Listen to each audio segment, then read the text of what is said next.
Aqui, ó, código alvinegro, tá bom? Essa rapaziada que faz esses vídeos assim são muito... como é que é o nome? Ah, eles são muito profissionais, né? O pessoal faz uma coisa super bem editada, uma coisa mais séria, né? Eu gosto. Então, é meio documentário, né? Eu gosto, Bentinho. Eu acho legal, acho divertido. Alguns não pagaram o ovo, é pior. Descompasso no fluxo de caixa. Ah, o jogador quis sair. E a gente não teve como segurar. Mascarou dívidas que em 8, 9 meses de 2015 não foram pagas. E com quem eram as dívidas? Com os jogadores. Deu graças a Deus que não pegou argentinos e brasileiros e comemorou o fato de ter pegado o Guarani. Você tem isso gravado? Essas palavras? Posição é legal. Eita, treta. E o juiz dá o gol. O que aconteceu em 2015? O jogo na Arena do Corinthians termina a liberdade O que aconteceu em 2015? para o Corinthians. A gente foi presenteado por Deus com essas oitavas. Foi num da jogo hora em 2015? Não é tão complicado, não é nenhum time brasileiro, não é nenhum grande expoente da Argentina.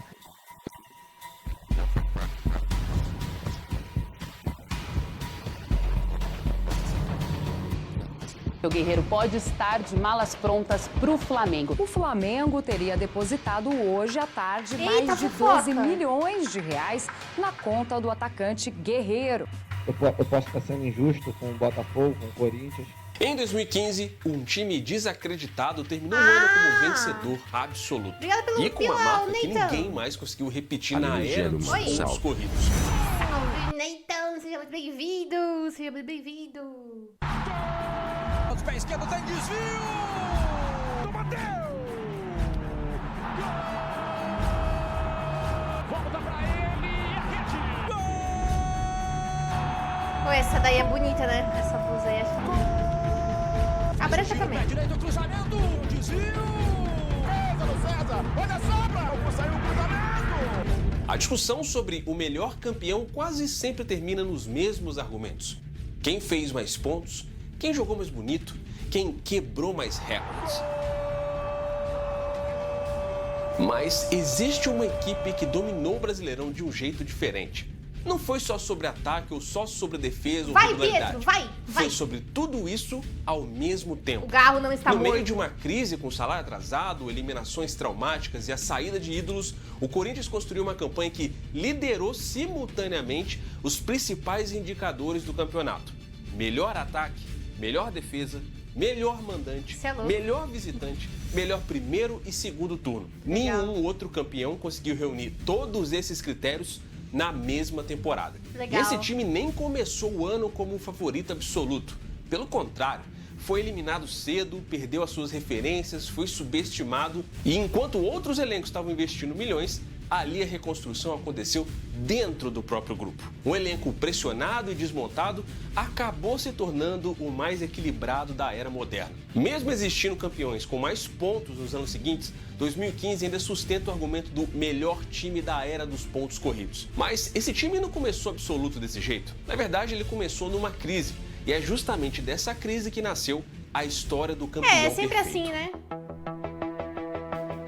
Eu não vejo eticamente mal nenhum em conversar. E, inclusive, estou conversando.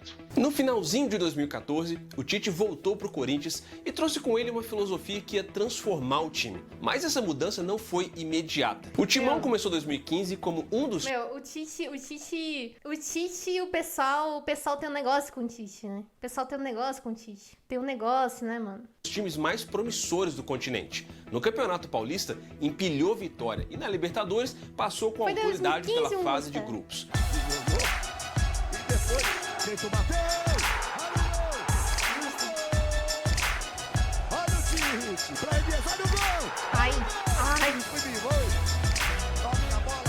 O elenco era experiente, tinha base campeã mundial e parecia estar pronto para mais um ano de protagonismo. Mas essa estabilidade essa meia é da hora, durou viu? muito pouco. Esse meião listrado. Você é louco. Olha o Santos abriu, ele bateu pro gol! Praticamente o jogo inteiro agora teve um lançamento, um cruzamento pro Gabriel!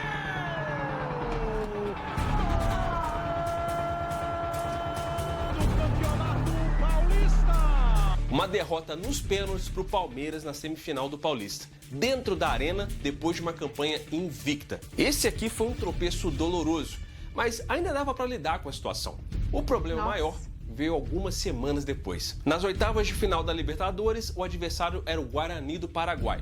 Um confronto que, no papel, parecia ser fácil. Só que o Corinthians perdeu por 2-0 em Assunção.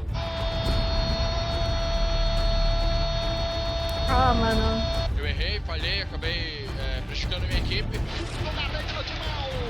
Na volta, dentro da Pô, arena... na moral, eu nem... Tipo assim, eu não vivi isso aqui, eu não assisti isso aqui, tá? Não vivi. Eu sou muito neném de Corinthians e de futebol, essas coisas. Então, tipo assim, eu não sei muita coisa, tá? Não sei muita coisa. Eu mais não sei do que sei, né? E acho que isso enfim, pra várias coisas da vida, né? Só que, mano, eu tô ficando com raiva daqui, tá ligado? Eu tava quieta aqui na minha, aí eu dei play no vídeo e agora eu tô ficando nervosa, mano. Que tragédia, velho. Pô, é sempre um hablante de Spanish, né? Arena lotada, Difícil, a expectativa era de uma reação. Mas o que aconteceu foi o contrário. Muito nervosismo, expulsões e descontrole emocional. O Corinthians foi derrotado por 1-0 em casa.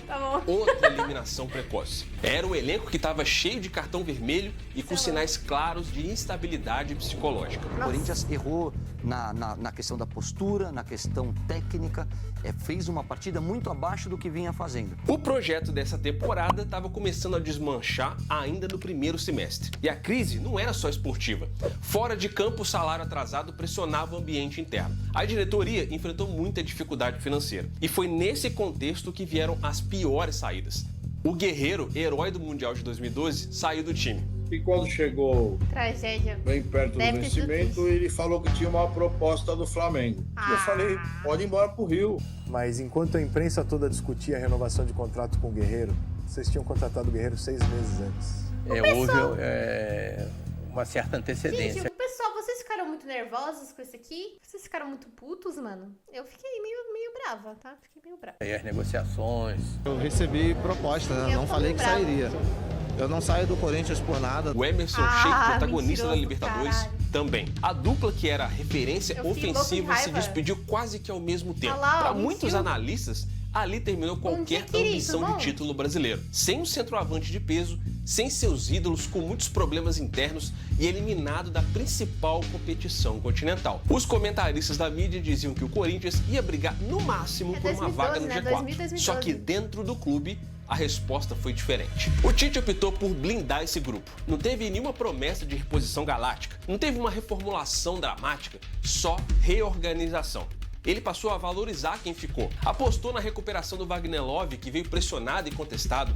Deu espaço para um jovem passudo chamado Romero e reforçou a ideia de responsabilidade coletiva. Sem ter uma estrela isolada para decidir sozinho, o time começou a mudar de identidade. A eliminação da Libertadores, que podia ter aumentado essa crise, acabou funcionando como um divisor psicológico. O segredo é o grupo do Corinthians. O grupo do Corinthians está muito bem psicologicamente, tecnicamente. Os treinos são muito disputados. O Tite procura passar as coisas para todo mundo que está treinando. Não só para os 11 que vão iniciar, não. A gente treina todo mundo igual. O Corinthians passou a ter uma única prioridade: o Campeonato Brasileiro. Cada rodada acabou virando uma grande final. Cada jogo virou uma oportunidade de reconstrução. O início do Brasileirão foi bem irregular. Tiveram algumas vitórias bem magras, derrotas desconfortáveis e alguns tropeços naturais de um elenco que ainda estava aprendendo uma mudança tática em particular. Em determinados momentos, o time parecia ser meio previsível, em outros até inseguro. Mas tinha uma coisa diferente acontecendo nos bastidores. Esse desmanche que aconteceu no Corinthians forçou todo mundo a amadurecer. A ausência de um nome de peso obrigou o coletivo a se fortalecer. O ambiente de crise criou um senso de responsabilidade compartilhada. Não ia ter um salvador que ia vir de fora. A solução ia ter que nascer de dentro. E foi exatamente nesse cenário, entre salário atrasado, crítica pública e desconfiança geral, que começou a ser moldado o campeão perfeito de 2015. No auge do problema, o Corinthians fez o que existia nele desde a sua fundação. Se juntou e fez a força para realizar o impossível. Era isso que devia ser feito. O time foi criado assim. Pessoas que se juntaram e fizeram a diferença. Aquele time que parecia desmontado começou aos poucos a se reorganizar. E a base dessa reconstrução não ia ser um novo atacante, mas sim uma nova ideia de jogo. A reconstrução do Corinthians em 2015 não foi baseada em contratação cara. mas sim em um conceito. Depois de um período fora do Brasil em 2014, o Tite voltou para o Corinthians diferente. Longe do futebol brasileiro, ele estudou o modelo europeu, analisou o treinamento e os seus sistemas. E ele voltou com uma convicção muito clara. O Corinthians tinha que jogar mais compacto, mais inteligente e muito mais equilibrado. Ele voltou com 4-1-4-1 na mente. Esse equilíbrio é que eu falo tanto. Essas posições e funções que elas devam ser ajustadas e que isso aqui é um quebra-cabeça na grande verdade. No papel parecia ser um sistema defensivo, mas na prática era tudo sobre equilíbrio. Um volante fixo, 4 homens móveis à frente, a lateral com leitura de jogo e um centroavante que pressionava. O desenho tático exigia do Corinthians uma sincronia absoluta e foi exatamente isso que o Tite treinou desde o primeiro mês. A marca registrada daquele Corinthians foi a compactação. O time jogava encurtado, ocupando uma faixa de uns 30 a 35 metros do campo. Defesa e meio-campo ficavam bem perto e isso dava muito pouco espaço para o adversário jogar, diminuindo muito o campo. Muitas vezes, o time que enfrentava o Corinthians tinha só uns 20 metros úteis para trabalhar a bola e isso sufocava o adversário. Só que essa compactação não significava uma retranca. O time defendia junto para atacar junto, recuperava a bola em bloco, com as linhas próximas pronto para atacar. No centro dessa engrenagem toda estava o Ralf, um único volante de contenção responsável por sustentar o equilíbrio estrutural. Ele protegia a zaga, cobria as laterais e liberava o Elias e o Renato Augusto para flutuar. E foi justamente essa dupla que virou o cérebro do time. O Renato Augusto viveu talvez o auge técnico dele na carreira. Ele tinha um ritmo muito controlado e ficava alternando entre aceleração e cadência. Ele decidia quando o time precisava esfriar o jogo e quando precisava atacar. O Jadson, aberto pela direita, mas com uma certa liberdade interna, virou líder de assistência e peça-chave dessa articulação. Sem um camisa 10 fixo, o sistema confundia a marcação. Os meios ficavam alternando a posição o tempo todo. O centroavante não era um finalizador. Ele participava da recomposição e da pressão no começo. E a ideia, na verdade, era muito simples. Defender junto para atacar junto. Os primeiros sinais de que isso ia funcionar veio logo no primeiro turno. Várias vitórias consistentes, poucas concessões defensivas e um amadurecimento coletivo. O Corinthians parou de oscilar emocionalmente, mas o ponto de virada mesmo veio na 14ª rodada. Corinthians contra Atlético Mineiro. A melhor defesa contra o melhor ataque. Um confronto direto que ia servir para medir a maturidade competitiva dos dois times. Foi um jogo muito tenso. O Atlético finalizou mais, pressionou, tentou impor intensidade. E o Corinthians respondeu com uma organização impressionante. Não era um time que precisava da bola o tempo todo. Era um time que sabia sofrer sem se desorganizar. Quando teve chance, marcou. Vitória por 1-0. Uma demonstração de controle. Demais, né? Ali, o campeonato começou a mudar de dono. O primeiro turno terminou com o Corinthians líder, melhor defesa, ataque eficiente, 11 jogos de invencibilidade. O time já não parecia ser uma equipe em reconstrução, mas sim um time pronto. No segundo turno já não era mais uma questão de consolidação, mas sim de imposição. Os adversários já estavam sabendo como o Corinthians jogava, mas mesmo assim, todo mundo tinha muita dificuldade para neutralizar o jogo do Timão. A compactação foi treinada à exaustão e o posicionamento foi ficando cada vez mais automático. As triangulações em espaço curto colocavam mais corintianos em volta da bola. E o elenco mostrou uma força mental incrível. No clássico contra o Palmeiras, fora de casa, o time saiu atrás 3 vezes no placar e buscou o empate 3 vezes também. Na posição legal! O Malcom em cima dele! Nada o desvio, Fernando Praz no rebote! Wagner Love! Deu Jadson, toque de cabeça pro gol! A cabeçada me pareceu do Wagner. Não teve nenhum desespero e nenhum problema tático, só a manutenção de um plano de jogo. Esse empate por 3-3 teve um sabor de vitória. A derrota para o Internacional encerrou uma invencibilidade longa de 17 jogos e podia até ter trazido uma certa instabilidade, mas isso não aconteceu. Outra rodada depois, veio uma vitória segura contra o Santos por 2-0. O Corinthians virou um time que não sabia perder, que não errava em 2 partidas seguidas. Jadson tá livre do outro lado, furou o zagueiro, olha a sobra, Jadson, batida! Então, chegou o momento decisivo, a 33ª rodada do Campeonato Brasileiro. O Atlético Mineiro contra o Corinthians mais uma... Desculpa, gente, eu tô meio quieta que eu tô super focada. 2015 ainda tinha torcida visitante contra o Civil. Ah, é? É perigoso, né? Uma vez, só que agora no Independência, em um confronto direto. O vice-líder precisava vencer para reduzir a diferença. O Corinthians tinha 8 pontos de vantagem, podia praticamente decidir o campeonato ali e tinham alguns desfalques importantes. Já o Atlético estava completo e o ambiente era bem hostil. Mas a atuação foi uma síntese de tudo que aquele time tinha construído até ali. Eu tô vendo aqui, não sabia não. Olha o Jadson, olha o Jadson! O Corinthians apresentou uma organização defensiva impecável, transição rápida e um controle emocional absoluto. Gol do Malcom. Ah, legal. Gol do Wagner Love. Gol do Luca. 3-0, fora de casa contra o principal concorrente. Um jogo com cara de final que valia o campeonato. A vantagem subiu para 11 pontos. Ali, o título deixou de ser uma possibilidade e virou uma consequência. O Corinthians não era só o time mais eficiente, era o time mais estável, o mais disciplinado, o mais consciente da própria identidade. O Timão se tornou o campeão perfeito. Para mim, eu vou dormir em paz, dizendo assim, ó, a gente ganhou e mereceu vencer. A confirmação do título veio na 35ª rodada em São Januário com o Vasco, que estava lutando contra o rebaixamento. Um jogo difícil. O Atlético Mineiro estava jogando no Morumbi contra o São Paulo ao mesmo tempo. O Júlio César abriu o placar para o Vasco no segundo tempo. Por alguns minutos parecia que aquela tensão ia voltar. Até que aos 36 minutos, o Wagner Love apareceu de cabeça e empatou. Empata o jogo! Faz a festa na sua terra! Enquanto isso, uma notícia veio lá do Morumbi.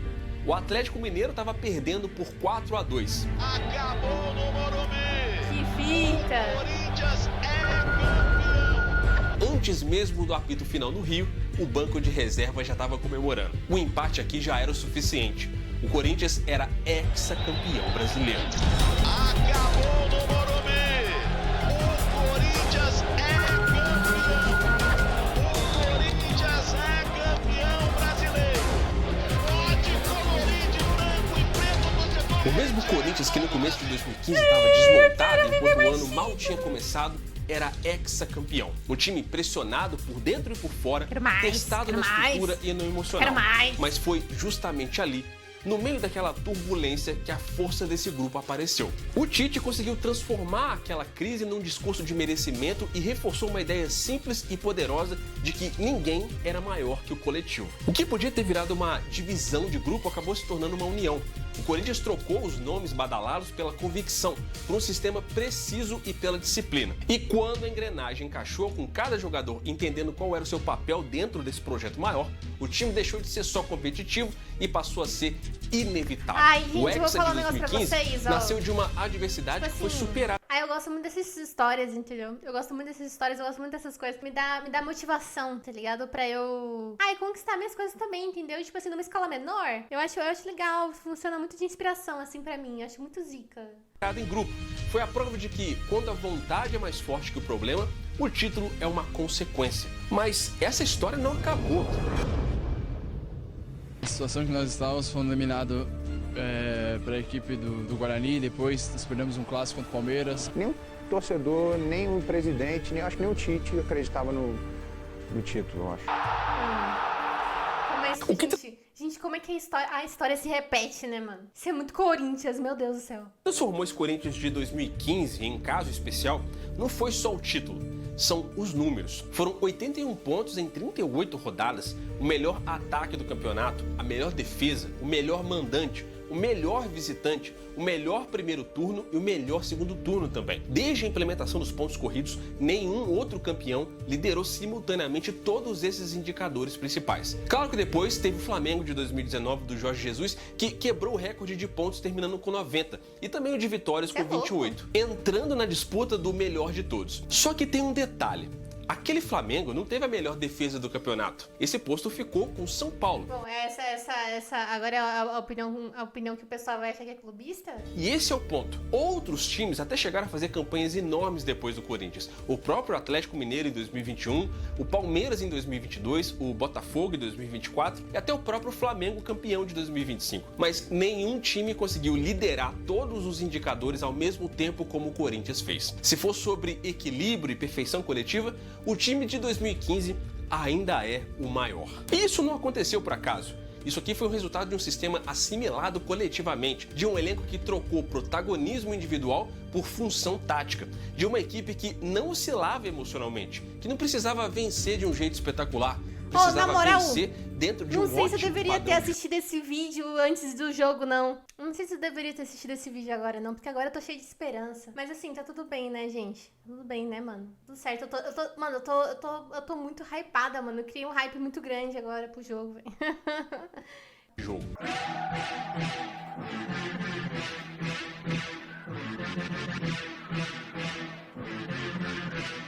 E mesmo já campeão, o Corinthians entrou em campo na 36ª rodada contra o São Paulo como se ainda estivesse disputando o título. Tinha toda uma festa pronta na arena, mais de 45 mil torcedores com uma taça garantida. Mas o Tite deixou claro que não era dia de relaxar. Ele escalou um time alternativo que manteve a mesma intensidade e organização do time titular. Do outro lado, o São Paulo estava pressionado, cheio de problema e sem alguns nomes importantes como o Rogério Ceni e o Alexandre Pato, que estava impedido de jogar por cláusula contratual. E o Corinthians, bom... Uma bola fechada pelo jogo. Subiu de cabeça para defesa. O Corinthians atropelou desde o comecinho. Fez 3-0 ainda no primeiro tempo. Depois de fazer um gol, o Romero fez esse sinal aí. Mal sabia ele o que ia acontecer. No segundo tempo, o São Paulo até tentou reagir e diminuiu para 3-1. Só que o Corinthians retomou o controle e transformou esse jogo num espetáculo. O Luca fez o quarto. Teve até defesa de pênalti do Cássio. O Romero marcou de novo e o Tite fechou. 6-1. Uma das maiores goleadas da história do clássico. Foi uma demonstração de força do elenco, de mentalidade e de respeito ao Brasileirão. O campeão não só levantou a taça, como deu um show em cima de um rival e transformou aquela tarde numa das mais marcantes histórias da arena. A crise do primeiro semestre podia ter dividido aquele grupo e criado um time de... Você pode torcer para outros times, tá? Aqui a gente tem uma comunidade diversa. Aqui a gente gosta é fogo, né? A gente gosta do Corinthians. Mas aqui tem palmeirense, tem botafofense também. Tem São Paulino, tem santista, acredita? Conectado. Isso com certeza teria diminuído a ambição de 2015. Ao invés disso, o Corinthians teve maturidade. A equipe de 2015 mostrou que excelência não é só técnica, é equilíbrio, estrutura, que não é só sobre talento, é também sobre um sistema muito bem implementado. Na era dos pontos corridos, poucos campeões foram tão perfeitos. E justamente essa combinação de domínio estatístico, consistência estrutural e força mental é o que sustenta a ideia de que aquele time não foi só vencedor, ele foi o campeão mais perfeito da era moderna do futebol brasileiro. Se você gostou desse vídeo, não deixe de se inscrever no canal para não perder as próximas publicações e já deixe nos... Gostei do vídeo, vou me inscrever. Já sou inscrita. Já deixei o like, já me inscrevi, tamo junto, obrigado aí ao vídeo do Código Alvinegro.